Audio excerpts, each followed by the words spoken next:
Hi hello viewers, welcome to social post. నేను మీ శ్వేత. ప్రస్తుతం మనతో పాటు ఉన్నారు కాంపిటేటివ్ కోచ్ సరిత గారు. Hello ma'am. హాయ్ అండి. ఎలా ఉన్నారు? బాగున్నాను, మీరు? Yeah good ma'am. September 7th FBO, ABO and FSOకి సంబంధించిన ఎగ్జామ్స్ అనేది కండక్ట్ చేస్తున్నారు కదా, అసలు ఈ ఎగ్జామ్స్ ఏంటి? సో యాక్చువల్లీ ఇది ఏపీఎస్సి నోటిఫికేషన్ అండి. సో ఇందులో FBO అండ్ FBO అంటే forest beat officer, so assistant beat officer and forest section officer. So 3 కేటగిరీస్లో మనకి నోటిఫికేషన్ ఆల్రెడీ వచ్చేసింది. సో సెప్టెంబర్ 7th సో ఈ 3 పోస్టులకి సంబంధించి ఎగ్జామ్స్ అనేవి జరుగుతున్నాయి అన్నమాట. యా, సో ఈ ఎగ్జామ్స్ ఏదైతే వీళ్ళు రాయబోతున్నారో దాంట్లో నెగిటివ్ మార్క్స్ ఉన్నాయంటారా? అవును, నెగిటివ్ మార్క్స్ ఉన్నాయి. సో యాక్చువల్లీ ఇందులో నెగిటివ్ మార్క్స్ ఉన్నాయి కాబట్టి సో ఎగ్జామ్ రాసేటప్పుడు కొంచెం జాగ్రత్తగా రాయాలి. సో ప్రిపరేషన్ స్ట్రాటజీ అనేది మనకి ఇక్కడ చాలా ఇంపార్టెంట్. సో ఏంటంటే ఇప్పుడు లాస్ట్ మూమెంట్లో మనకి ఇంకా 5 days టైం ఉంది కాబట్టి సో ఈ టైంలో ఎక్స్పెషలీ మార్క్ టెస్ట్లు రాయడం, టెస్ట్ సిరీస్ రాయడం చాలా important.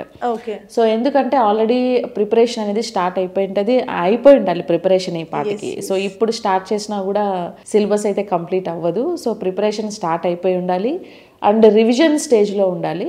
So especially negative mark ఉంది కాబట్టి నెంబర్ ఆఫ్ మార్క్ టెస్ట్లు అండ్ టెస్ట్ సిరీస్ రాస్తే చాలా బెనిఫిట్ అవుతుంది.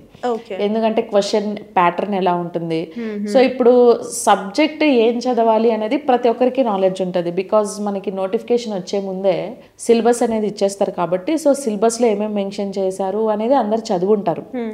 So but the question framing is very most important. అది we need to know that. So how questions are coming from the examinations అనేది ఇది చాలా ఇంపార్టెంట్. కొంతమంది స్టూడెంట్స్ కి అది తెలియక ఇప్పుడు ఆబ్జెక్టివ్ టైప్ ఆఫ్ క్వశ్చన్స్ ఉంటాయి కాబట్టి సో ఒక క్వశ్చన్ కి 4 ఆప్షన్స్ ఉంటాయి. ఆ 4 ఆప్షన్స్ చాలా సిమిలర్గా ఉంటాయి యాక్చువల్లీ. సో ఆ 4 ఒకటి కరెక్ట్ అని మనకు తెలుస్తుంది, కానీ ఇది కూడా కరెక్ట్ అయ్యే ఛాన్స్ ఉంది, ఇలాంటి కన్ఫ్యూజన్స్ ఉంటాయి అన్నమాట. అవి లేకుండా ఉండాలంటే మార్క్ టెస్ట్లు, టెస్ట్ సిరీస్ రాయడం చాలా ఇంపార్టెంట్. సో ఇవి రాసేటప్పుడు ఎలా రాయాలంటే మార్క్ టెస్ట్లు కానీ టెస్ట్ సిరీస్ కానీ రాసేటప్పుడు ఇప్పుడు ఒక క్వశ్చన్కి ఎంతసేపు అందరూ ఈ క్వశ్చన్కి కరెక్ట్ ఆన్సర్ ఏది అని వెతుకుతారు.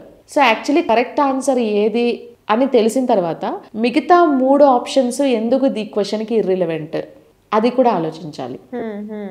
ఆ వేలో మనము ఎగ్జామ్ ప్రాక్టీస్ చేసినప్పుడు, మార్క్ టెస్ట్లు రాసినప్పుడు సో మెయిన్ ఎగ్జామినేషన్లో ఏంటంటే అట్లీస్ట్ ఎలిమినేషన్ చేయడానికి మనకు సమ్ మోర్ ఇన్ఫర్మేషన్ అనేది మన దగ్గర ఉంటుంది. సో అట్లా ఒక క్వశ్చన్కి ఆన్సర్ చేసేటప్పుడు 4 ఆప్షన్స్ గురించి, దాని బ్యాక్గ్రౌండ్, దాని డీటెయిల్ తెలుసుకోవడం చాలా ఇంపార్టెంట్. ఓకే. సో ఈ ఎగ్జామ్కి వచ్చేసరికి ఇందులో ఎగ్జామ్లో ఎన్ని స్టేజెస్ ఉంటాయంటారు? సో ఫస్ట్ అయితే ప్రిలిమినరీ ఎగ్జామ్ ఉంటుందండి. సో ఇందులో పార్ట్ A, పార్ట్ B ఉంటుంది. సో పార్ట్ ఏలో మనకి జనరల్ స్టడీస్ ఉంటుంది, కరెంట్ అఫైర్స్, రిమైనింగ్ GS ఏవైతే ఉందో పాలిటీ, హిస్టరీ, ఎకానమీ ఇదంతా కలిపి పార్ట్ A 75 మార్క్స్కి ఉంటుంది. అండ్ పార్ట్ B పేపర్ కూడా ఉంది. ఇందులో exclusively general science and mathematics మీద బాగా ఫోకస్ చేశారు. సో జనరల్ సైన్స్లో మళ్ళీ బయాలజీ, న్యాచురల్ రిసోర్సెస్, ఎన్విరాన్మెంట్ ఈ పర్టికులర్ టాపిక్స్ని యాడ్ చేశారు. So part A 75 marks, part B 75 marks, so total 150 మార్క్స్కి ఉంటుంది. ఇది ప్రిలిమినరీ ఎగ్జామినేషన్. సో ఇది పాస్ అయిన తర్వాత నెక్స్ట్ మళ్ళీ మెయిన్స్ ఉంటుంది. సో మెయిన్స్లో కూడా యాక్చువల్లీ సిలబస్ అయితే సేమ్ ఇచ్చారు మెయిన్స్కి కూడా, కాకపోతే question pattern and question depth అనేది సో కొంచెం డిఫరెంట్గా ఉండొచ్చు. Okay. So compare to previous years ఇప్పుడు వచ్చే పేపర్ మీ ప్రెడిక్షన్ ప్రకారంగా కొంచెం ఈజీ ఉంటుందా, మోడరేట్ ఉంటుందా, డిఫికల్ట్ ఉంటుందా? డిఫికల్టే ఉంటుంది. ఓకే, అన్డౌటెడ్లీ డిఫికల్ట్ ఉంటుంది. సో ఎందుకంటే మనకి ఇయర్ బై ఇయర్ కాంపిటీషన్ అనేది బాగా పెరిగిపోతుంది. సో మన ఇండియాలో లిటరసీ రేట్ బాగా పెరిగిపోయింది, ఎడ్యుకేషన్ బాగా పెరిగిపోయింది. ఈవెన్ ఇప్పుడు చిన్న పల్లెటూరులో ఉన్న వాళ్ళు కూడా ఒక అగ్రికల్చర్ ఫ్యామిలీ కావచ్చు, ఎవరైనా అవ్వచ్చు, కంపల్సరీ అప్పు చేసో ఏదో చేసి వాళ్ళ పిల్లల్ని చదివిస్తున్నారు. సో గవర్నమెంట్ స్కూల్లోనో ప్రైవేట్ స్కూల్లోనో చదివిస్తున్నారు కాబట్టి లిటరసీ రేట్ బాగా పెరిగిపోయింది. సో ఏదైనా ఒక నోటిఫికేషన్ వస్తే అప్లై చేయడానికి చాలా మంది వెయిట్ చేస్తూ ఉన్నారనమాట. సో ఇప్పుడు నెంబర్ ఆఫ్ అప్లికేషన్స్ ఎక్కువ అయిపోయేసరికి ఫిల్టరేషన్ జరగాలి అని అంటే ఇప్పుడు మీరు అప్లై చేయకండి, పోస్టులు తక్కువ ఉన్నాయి అలా చెప్పలేరు కదా. సో ఆటోమేటిక్గా క్వశ్చన్ పేపర్ కొంచెం డిఫికల్ట్గా ఇస్తే వాళ్ళే ఫిల్టర్ అయిపోతారు. అంటే ఇది నెంబర్ ఆఫ్ పోస్టులని ఎన్నున్నాయి, అప్లికేషన్స్ ఎన్ని పడ్డాయి, ఆ రేషియోని బేస్ చేసుకొని కూడా క్వశ్చన్ పేపర్ డిసైడ్ అవుతుంది. ఇప్పుడు తక్కువ మంది అప్లై చేశారనుకోండి, సో తక్కువ మంది ఉన్నారని చెప్పేసి కొంచెం ఈజీగా ఇస్తారు. సో ఇంకొంచెం ఎక్కువ అనిపిస్తే మోడరేట్ ఉంటుంది. లేదు ఎక్కువ మంది అప్లై చేసేసారు అనుకోండి, అప్పుడు ఆబ్వియస్లీ డిఫికల్ట్ ఇస్తేనే రైట్ ఫిల్టర్ అవుతారు, రైట్ పర్సన్ ని మనం సెలెక్ట్ చేసే ఛాన్స్ అనేది ఉంటుంది. కష్టపడిన వాళ్ళకి, హార్డ్ వర్క్ చేసిన వాళ్ళని పిక్ చేసుకునే ఛాన్స్ అనేది అప్పుడే ఉంటుంది. సో మనం మీరు ఇందాక అన్నట్టు ఇంకా almost very close to exam date ఉన్నాం కాబట్టి ఈ టైంలో ప్రిపరేషన్ స్టార్ట్ చేస్తే పని అవ్వదు. బట్ ఇప్పటి వరకు ప్రిపేర్ అయిన వాళ్ళకి లోపల ఒక యాంగ్జైటీ కానీ క్యూరియాసిటీ కానీ ఎక్కువ అయిపోతూ ఉంటుంది. సో ఇప్పుడు వాళ్ళ ఒక మెంటల్ హెల్త్ ఎలా ఉండాలంటారు? సో అదే యాక్చువల్లీ మైండ్ సెట్ అంటారు దాన్ని. సో ఇది getting job it's not that much of difficult task actually. ఇదేమి లైక్ సైన్స్ అండ్ టెక్నాలజీ స్పేస్లో రాకెట్ తయారు చేయమని, శాటిలైట్ తయారు చేయమని ఏం చెప్పలేదు.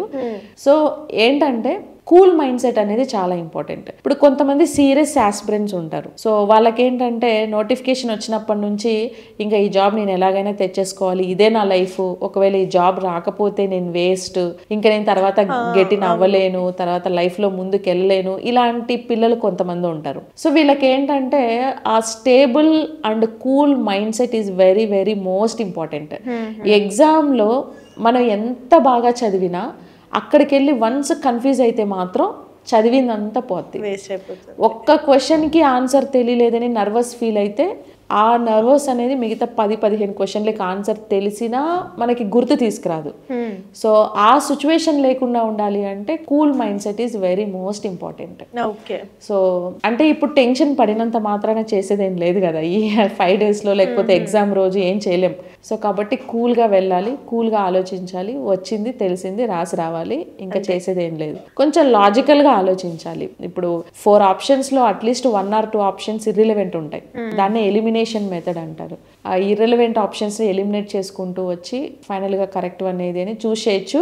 బట్ నెగిటివ్ మార్క్ ఉంది కాబట్టి మరీ రిస్క్ తీసుకోమని నేనైతే చెప్పను. తెలిస్తేనే అటెంప్ట్ చేయడం బెటర్. ఓకే, ఈ ఎగ్జామ్లో క్వాలిఫై అయిన వాళ్ళకి ఆబ్వియస్లీ ఈ కెరీర్ అనేది ఉంటుంది. క్వాలిఫై అవ్వని వాళ్ళకి నెక్స్ట్ ఏం చేయాలంటారు? సో క్వాలిఫై అవ్వలేదంటే ఇట్స్ ఓకే, బట్ ఇంకా గవర్నమెంట్ డిఫరెంట్ టైప్ ఆఫ్ నోటిఫికేషన్స్ని రిలీజ్ చేస్తుంది. Group 4 అని, Group 2 అని, Group 1 అని, SI కానిస్టేబుల్స్, ఇట్లా చాలా నోటిఫికేషన్స్ ఉన్నాయి. Group 1 సెంట్రల్లో అయితే మనకి SSC, RRB ఇలా డిఫరెంట్ నోటిఫికేషన్స్ ఉన్నాయి. యాక్చువల్లీ FBOలో కూడా సిలబస్ అంతా GSA కాబట్టి ఈ GS ఏ ఎగ్జామ్కైనా యూజ్ అవుతుంది.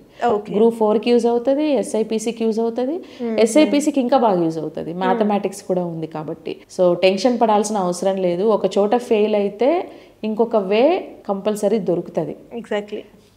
ఆ కాన్ఫిడెన్స్, ఆ హోప్ అనేది ఉండాలి లైఫ్లోని. సో ఇది పోతే ఇంకా నేను వేస్ట్ అలా ఏం లేదు. డెఫినెట్గా మల్టిపుల్ ఆపర్చునిటీస్ ఉన్నాయి, మల్టిపుల్ రిక్వైర్మెంట్స్ ఉన్నాయి, నోటిఫికేషన్ వస్తూ ఉంటుంది. కొంచెం ఓపిక అనేది చాలా ఇంపార్టెంట్.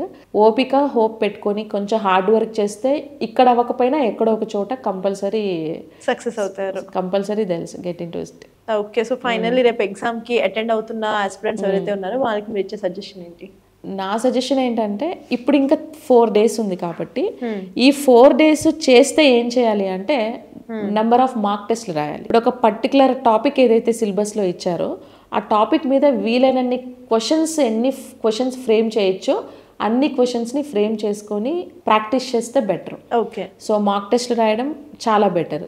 అండ్ ఈ 4 daysలో లైక్ ఏంటంటే చాలా టెన్షన్ పడిపోతుంటారు, ఎగ్జామ్ ముందు వచ్చేసింది అని.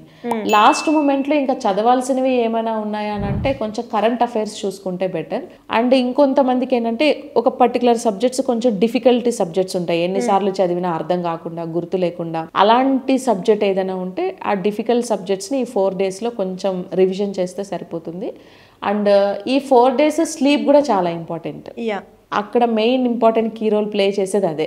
ఇప్పుడు మైండ్ కూల్గా ఉండాలి అని అంటే ఇప్పుడు టెన్షన్ పడిపోయి నైట్ అంతా మేల్కొని చదివేసి, చాలా మంది స్టూడెంట్స్కి నేను ఇప్పుడు ఆఫ్లైన్కి అలా వెళ్తూ ఉన్నప్పుడు చాలా మంది చెప్తూ ఉంటారు, మైగ్రేన్ వచ్చేసింది నాకు, హెడేక్ వచ్చేస్తుంది, లేకపోతే బాడీ షివర్ అవుతుంది, ఇట్లా కొన్ని నర్వస్ రిలేటెడ్ డిజార్డర్స్ కొంతమందికి ఉంటూ ఉంటాయి. సో బికాజ్ ఏంటంటే ఈ టెన్షన్స్ వల్లే. అండ్ ఇప్పుడు మనం తినే ఫుడ్కి, ఎన్వైర్న్మెంట్ పొల్యూషన్కి ఆక్సిజన్ లెవెల్ బాగా పడిపోయి కొంచెం మైండ్కి ప్రాపర్ ఆక్సిజన్ కూడా దొరకట్లేదు. ఎందుకంటే స్టూడెంట్స్ ఉంటే క్లాస్ రూమ్లో ఉంటున్నారు లేదా స్టడీ హాల్లో ఉంటున్నారు. స్టడీ హాల్లో ఆర్టిఫిషియల్ లైక్ ఏసీ నుంచి వచ్చే ఆక్సిజన్ కానీ, AC of course radiation, class రూమ్స్లో కూడా సరే ప్రాపర్ ఆక్సిజన్ దొరకదు. సో ఈ 4-5 days రెగ్యులర్గా అట్లీస్ట్ 1.5 hour ఫిజికల్ ఎక్సర్సైజెస్ చేస్తే ఇంకా బెటర్. ఓకే. సో మెడిటేషన్ చేయడం, బ్రీతింగ్ ఎక్సర్సైజ్ చేయడం, వాక్ చేయడం, రన్ చేయడం, ఏదైనా స్పోర్ట్స్ ఆడడం, ఇది కూడా మైండ్ని స్టేబుల్ చేస్తుంది.